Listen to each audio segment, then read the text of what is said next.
Allah olsa mening canım bugün olduydı. Kolganangda bağrımga karamay parça saldıydı.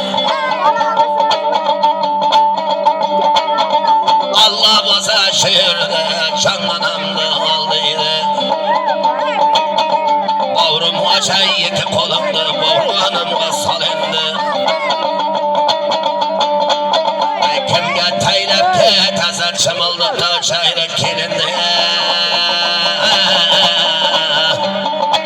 Ya töram seni meni taylap seni bugün yol bulsun.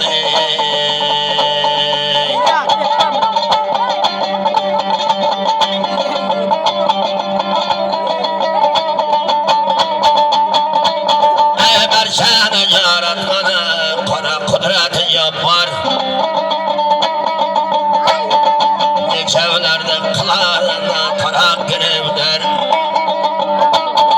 Min aytayın karını aytarı yapya kulak sal.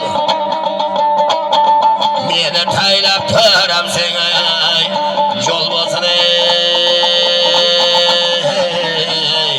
Toy balan tağalar joğmut değil mi?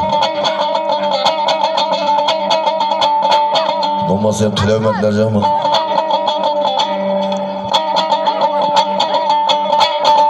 Kulak salgın töreme bugün gabımның payvastıga.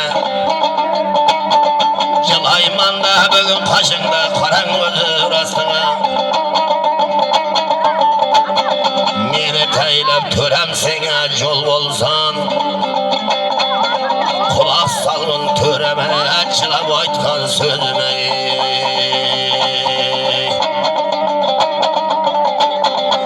Bugün kara gabim diye aldıydı. Gaplarıma kulağımı saldıydı. Allah tala bugüne bolsan karan canımdı aldıydı.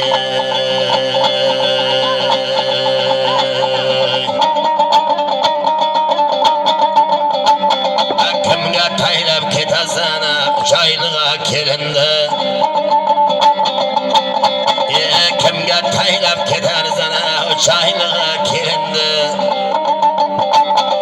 Gapkanama karan törem karan kirdiydi. Oyganamda üç aylığa gımam var. Kimge taylap ketesene bağrımda üç aylığa balandı.